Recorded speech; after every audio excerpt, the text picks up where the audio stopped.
Hi everyone! As usual, busy na naman tayo sa kusina. Pagka-uwi ko nga lang ng bahay galing trabaho, konting pahinga lang. Siguro mga 30 minutes lang na pahinga, then kailangan ko nang pick upin si Sik sa school. But by this time, actually na-pick up ko na si Sik niya. Dahil pagod at sobrang gutom na ang bata, so kailangan ko na talagang mag-prepare ng dinner niya.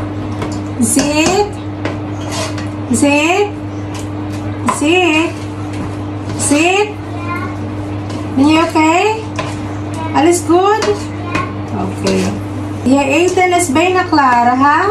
Ik maak spaghetti for you. Buti na lang talaga may mga natitira pa akong spaghetti sauce sa freezer. Dalas kasi kami magkaroon ng mga leftovers, lalo na pagkadating sa mga ganitong sauce. Ako kasi sa totoo lang, ayokong magsayang ng pagkain. While yung asawa ko naman, kung ano yung pagkain ngayon, ayaw niya nang ulitin bukas. Sobrang sensitive kasi ng stomach niya. As in, sa aming dalawa, siya yung madalas magkaroon ng diarrhea. Kaya naman ingat na ingat siya sa pagkain. Kaya ako mapapansin nyo, madalas busy ako sa kusina. And doing my best na rin to prepare a healthier meal. Pero iniisip ko pa rin talaga kung kakain ba si Sik sa spaghetti na ginawa ko or hindi. Sayang naman talaga kung hindi siya kakain. Kasi nga, ang dami kong nilagay na carrots dito. And tomatoes as well. Kaya nakakalungkot talaga kung hindi naman talaga kakain si Sik neto. Spaghetti pababa, pababa ng pababa. Spaghetti pataas, pataas ng pataas. Spaghetti pababa, pababa ng pababa.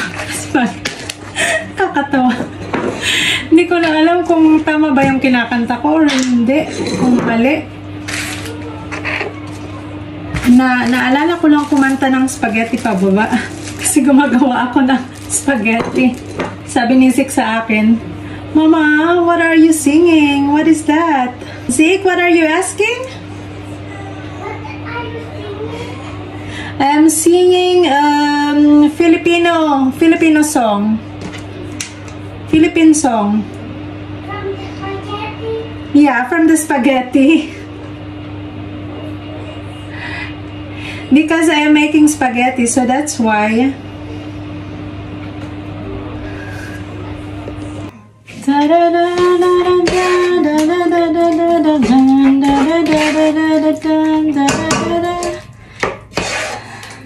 Pagpasensyahan nyo na po yung boses ko, guys. Yan lang po yung kaya natin. Luto na yung spaghetti sauce. Actually, itong spaghetti sauce is frozen to. Leftover to nung nakaraang araw. Naluto ako ng spaghetti pasta. Yun lang, guys. So, meron na kami pang dinner. So, but actually, gumawa ako ng sausage para kay Sik. Just in case na ayaw niya ng spaghetti. Baka pag narinig ni Sik ng sausage, Mama, I want sausage. Kahit na may spaghetti naman.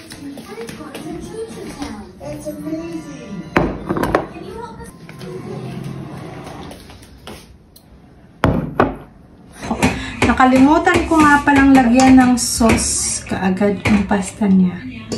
Kasi, kailangan hindi ito naka-apart sa pasta niya. Otherwise, isipin niya na, okay lang pala kahit walang sauce. So, kakainin niya lang yung pasta, pero walang sauce.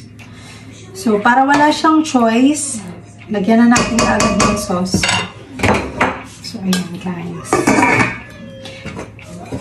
Smakulit Sik. Smakulit. That looks good, huh?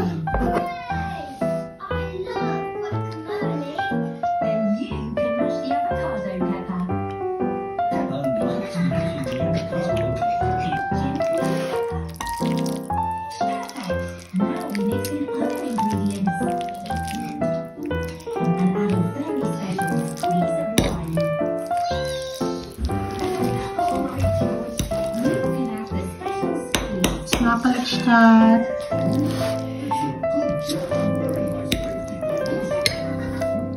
All the ingredients are ready. It's time to put them in.